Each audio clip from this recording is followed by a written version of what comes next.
ის ვინც ვერ ხვდება ქრისტეს სიტყვა, ღმერთის სიტყვა, ესე იგი ღვთისნების მიღმა ცხოვრობს და ღვთისნების მიღმა ცხოვრებას უფრო რომ განმარტოთ, რას ნიშნავს, ეს არის ადამიანი რომ სინდის ყურადღებას საერთოდ არ აქცევს.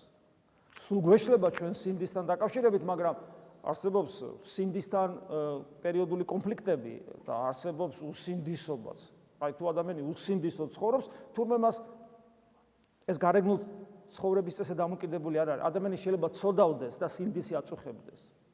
და ადამიანი შეიძლება არ ცოდავდეს გარეგნულად, როგორც ეს ცოდველი და ისე განიკითხავდეს იმ ცოდვილს და იმდენად მისთვის უცხო იყოს სინდისის ყურის მიგდება, იმიტომ რატომ უნდა მიუგდოს ყურის სინდის მართალმა ადამიანმა. არაფერს არ აშავებს და წარმოიდგინე ადამიანი იტომბობს, მე არაფერს არ ვაშავებ და ყურადღებას არ ვაქცევ ჩემს სინდის.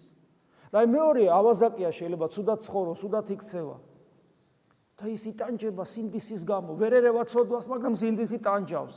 აი ესეთი ადამიანი, ესეთი ცოდვილი ღვთისნებით ცხოვრობს უფრო მეტად, იმიტომ რომ სინდისის ხმას ყურს უგდებს. თუმცა ვერ უჯერებს, მაგრამ ყურს უგდებს, ვიდრე ის მართალი ადამიანი, რომელსაც რას უნდა მივაქციო კაცო სინდის ყურადღება, რა არაფერს არ ვაშავებ.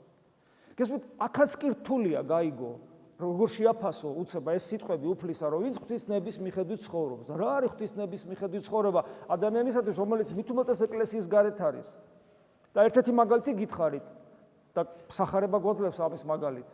მეზვერე, მეძავი, ავაზაკი, ისინი რა, კარგად ცხოვრობდნენ, მაგრამ აღმოჩნდა, რომ მათი სინდის ცოცხალი იყო და ამიტომ ქრისტეს სიტყვები ღვთის სიტყვად მიიღეს და ირწმუნეს.